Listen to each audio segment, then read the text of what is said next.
दोस्तों, नफरत हमारी चारों तरफ इस कद्र फैल गई है कि अब उसे हटा पाना नामुमकिन सा लग रहा है।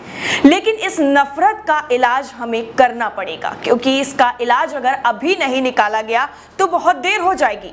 ना कि उस नफरत को कुछ लोग खत्म करने की कोशिश कर रहे हैं, बल्कि कुछ लोग ऐसे भी हैं जो इस नफरत को खाद पानी देकर और ज्यादा बढ़ाने की कोशिश कर रहे हैं। और आजकल का माहौल आप देख रहे हैं, कैसे नफरत के बीज एक दूसरे के दिलों में बो दिए जाते हैं और फिर उसको धीरे धीरे धीरे धीरे करते करते सारी चीजों को बिल्कुल अपोजिट डायरेक्शन में दिखा दिया जाता है। यानी जो चीजें नहीं भी होती हैं, इंसान उस पर भी यकीन कर लेता है।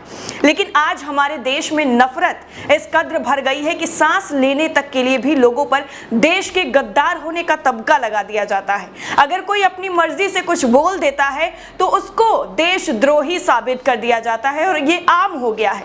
लेकिन अब इस मामले में, यानी इस नफरत के खिलाफ बोलने में अब अरबपति भी शामिल हो गए हैं। यानी नफरत, अब आप इस बात का अंदाजा लगाइए कि नफरत किस हद तक बढ़ गई है कि अब खुद अरबपतियों को सामने आकर यह कहना पड़ रहा है कि हमें इस नफरत को रोकने के लिए कोई ना कोई उपाय करना पड़ेगा, कोई ना कोई हमें रास्ता निकालना पड़ेगा जिससे इस नफरत से हमारे देश को छुटकारा मिल जाए।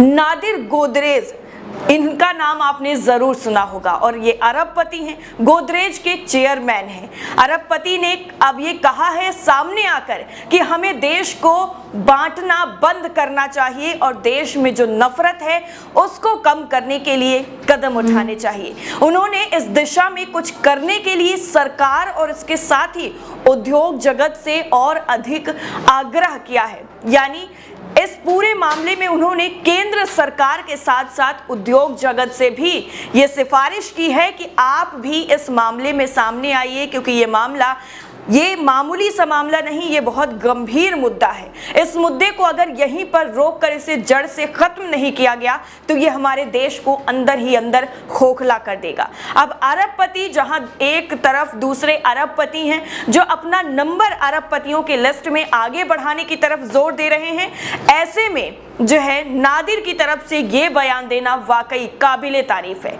उन्होंने ये भी कहा है, यानी गोदरेज इंडस्ट्रीज के चेयरमैन जो हैं और एमडी भी हैं नादिर गोदरेज, उनकी ये जो प्रतिक्रिया तब आई है जब आरोप लगते रहे हैं कि देश में नफरत का माहौल बनाया जा रहा है और देश को बांटने की कोशिश कर रही है, और दो समुदायों को खास तौर पर आपस में लड़ाने की कोई भी जो मौका होता है उसको नहीं छोड़ा जाता है। हर उस मौके पर आपस में लड़ाने के लिए कोई ना कोई मुद्दा जरूर बना दिया जाता है। इन सभी पर चिंता व्यक्त करते हुए अब गोदरेज के चेयरमैन ने खुद इस बात से कहा है कि सरकार के साथ साथ उद्योग जगत को इस नफरत को मिटाने के लिए कोई ना कोई ठोस कदम उठाने पड़ेंगे। गोदरेज की ये टिप्पणी इस हफ्ते की शुरुआत में एक किताब के विमोचन के मौके पर आई। यानी एक पुस्तक का इनॉग्रेशन किया जा रहा था, वहां पर संबोधन के दौरान उन्होंने इस तरीके से बात की और चिंता जाहिर की। अब आप यहां पर ये भी देखिएगा, अभी मैं आपको आगे खबर में बताऊंगी कि उस विमोचन में कौन कौन शामिल था और किसकी मौजूदगी में चेयरमैन की तरफ से ये बात की गई है। तब ये खबर और ज्यादा भारी हो जाती है और इस खबर की गंभीरता बढ़ जाती है। दरअसल नादिर ने पीटीआई से कहा है कि हम आर्थिक मोर्चे पर अच्छा कर रहे हैं और कल्याणकारी उपाय भी कर रहे हैं, लेकिन देश को एक करने के लिए किए जाने के प्रयास और चाहिए। उन्होंने ये भी कहा कि वो अधिक अभिव्यक्ति की आजादी देखना चाहेंगे, जहां राज्य के ताकतवर हाथ नहीं पहुंच पाए और विरोध करने वाली आवाजों को कुचल ना दे। यानी उन्होंने ये कहा कि ऐसे हाथों को हमें रोकना पड़ेगा जो हमारे देश को खतरा पैदा करते हैं, और हमें अभिव्यक्ति की उस आज़ादी को देखना है जहां पर लोग अपनी अंदर की चीज़ें, अपनी बातें, अपने विचार सामने रखने में हिचकिचाएं नहीं। यानी इनडायरेक्टली उन्होंने पत्रकारों पर बढ़ते जुल्म सितम को ही निशाना बना दिया और उन्होंने केंद्र सरकार पर जमकर आरोप भी लगाए। जैसी टिप्पणी गोदरेज ने की है वैसी टिप्पणियां पहली बार नहीं हुई हैं। इससे पहले आपको बता दें कि उद्योगपतियों में कई ऐसी जो टिप्पणियां हैं वो की जा चुकी हैं, और ये टिप्पणियां काफ़ी ज़्यादा अहम और सबसे अलग मानी जाती हैं। हालांकि इससे पहले आपको बता दें कि दिवंगत राहुल बजाज ने भी 2019 में ऐसी ही टिप्पणी की थी। तब काफी चर्चा भी हुई थी और काफी ज्यादा उस पर जो है लोगों ने अपनी अपनी प्रतिक्रियाएं भी दी थी। दिसंबर 2019 की बात है, मुंबई में द इकोनॉमिक टाइम्स के एक कार्यक्रम में राहुल बजाज ने केंद्रीय गृह मंत्री अमित शाह, वित्त मंत्री निर्मला सीतारमण और पीयूष गोयल के सामने कई बातों को रखा था। बजाज ने केंद्र सरकार की आलोचना करने को लेकर कारोबारियों में डर होने, लिंचिंग के मामलों में प्रभावी कार्रवाई न होने और भोपाल से बीजेपी सांसद साध्वी प्रज्ञा ठाकुर के बापू के हत्यारे गोडसे को देशभक्त कहने के मामले को उठाया था। तब बजाज की काफी ज्यादा सराहना भी की गई थी और कई लोगों ने उनका आलोचना भी की थी और कहा था कि इस तरीके से सिर्फ और सिर्फ वो एक पार्टी को निशाना बना रहे हैं। लेकिन जो हकीकत थी और आज की जो हकीकत है वो काफी ज्यादा मैच करती हैं, जबकि आज वो कंडीशंस और ज्यादा बढ़ गई हैं। तब बजाज ने यह भी कहा था कि हमारे उद्योगपति दोस्तों में से कोई नहीं बोलेगा, लेकिन मैं खुलकर बोलूंगा। सबके अंदर इस चीज का डर है कि अगर वो केंद्र सरकार के खिलाफ यानी सत्ताधारी पार्टी के खिलाफ बोलेंगे तो उनके खिलाफ एक्शन लिया जाएगा, लेकिन मैं नहीं डरता हूं। मैं गलत के लिए बोलूंगा और सही के लिए अपनी आवाज को चुप नहीं रखूंगा। उन्होंने कहा कि एक माहौल हमें बनाना होगा। जब यूपीए 2 केंद्र की सत्ता में थी तब हम किसी की भी आलोचना कर सकते थे, तो क्या आज हम नहीं कर सकते हैं जब वही यूपीए विपक्ष की जगह सत्ता में आ गई है? तो हमारा ये हक बनता है कि हम उन गलत चीजों की आलोचना करें। आप यानी सरकार जो है वो अच्छा काम कर रहे हैं, उसके बाद भी हम आपकी खुलकर आलोचना करें, ये कॉन्फिडेंस नहीं है कि आप इसे एप्रिशिएट करेंगे। कार्यक्रम में रिलायंस इंडस्ट्रीज लिमिटेड के चेयरमैन मुकेश अंबानी, आदित्य बिरला ग्रुप के चेयरमैन कुमार मंगलम बिड़ला और भारती एंटरप्राइजेस के सुनील भारती मित्तल भी उस वक्त मौजूद थे और निर्मला सीतारमण के साथ साथ गृह मंत्री अमित शाह भी उस जो है संबोधन में शामिल थे, वहां पर मौजूद थे। उनकी मौजूदगी में इस तरह से बयानबाजी की गई थी और कहा गया था कि सत्ताधारी पार्टी क्या खौफ पैदा करना चाहती है लोगों के अंदर कि जब तक वो विपक्ष में थी तब तक हम यूपीए सरकार की जमकर आलोचना करते थे, लेकिन आज जब एनडीए सरकार सत्ता में आ गई है तो क्या हम उसकी आलोचना नहीं करें, उनकी हाँ में हाँ मिलाते रहें, जो वो चीज़ कहें वो हम करते रहें और जो वो चीज़ कह दें सही है वो सही है, जो कह दें गलत है वो गलत है? तो इस तरीके से नहीं होगा। सरकार को यानी जो भी सत्ता में सरकार रहेगी उसे लोगों के बीच में इस तरीके का कॉन्फिडेंस देना चाहिए कि वो खुलकर सत्ताधारी पार्टी की आलोचना कर सकें और उनके अंदर इस चीज़ का डर ना हो कि अगर वो आलोचना करेंगे तो उनके घर परिवार पर कोई आंच आ जाएगी, उनको गिरफ्तार कर जेल में डाल दिया जाएगा, उन पर कोई कार्रवाई की जाएगी, उनके घर सीबीआई भेज दी जाएगी, उनके घर ईडी भेज दी जाएगी।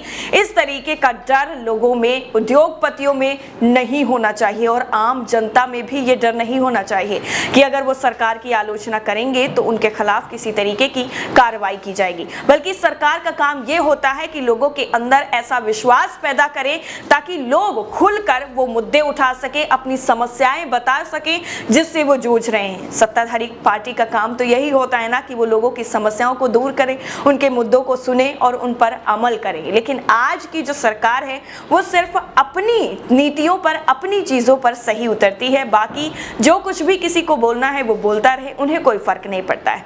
इससे पहले आपको बता दें कि ये जो इंसिडेंट हुआ था इससे 6 महीने पहले यानी जुलाई 2019 में भी बजाज ऑटो के अध्यक्ष राहुल बजाज ने केंद्र सरकार की तीखी आलोचना की थी। तब बजाज ने देश की मौजूदा आर्थिक स्थिति को लेकर कहा था कि सरकार चाहे जो कुछ भी कहे, सच ये है कि बीते 3 साल से लगातार विकास कम हो रहा है। सरकार ये कहे या ना कहे, पर अंतर्राष्ट्रीय मुद्रा कोष और विश्व बैंक ने ये साफ संकेत दे दिया है कि पिछले 3-4 साल में विकास की दर में काफी कमी आई है। किसी भी सरकार की तरह ये लोग भी खुशनुमा चेहरा दिखा सकते हैं, पर सच ये है जो सामने दिख रहा है। अब इसी क्रम में गोदरेज इंडस्ट्रीज के जो प्रबंधक निदेशक हैं उनकी जो टिप्पणी सामने आई है उससे कंपैरिजन जरूर किया जा रहा है। पीटीआई की रिपोर्ट के मुताबिक गोदरेज ने कहा है कि मुझे लगता है कि हमें देश को एकजुट करने और देश को विभाजित करने से रोकने की कोशिश करने की जरूरत है। मुझे ये भी लगता है कि ये महत्वपूर्ण है और मुझे यकीन भी है कि सरकार भी समझती है कि आर्थिक विकास की आवश्यकता है और हमें उस पर ध्यान केंद्रित करना चाहिए और उस नफरतबाजी से ध्यान हटाना चाहिए जिसको और ज्यादा फैलाने के लिए सारे के सारे सोर्सेज का इस्तेमाल किया जा रहा है।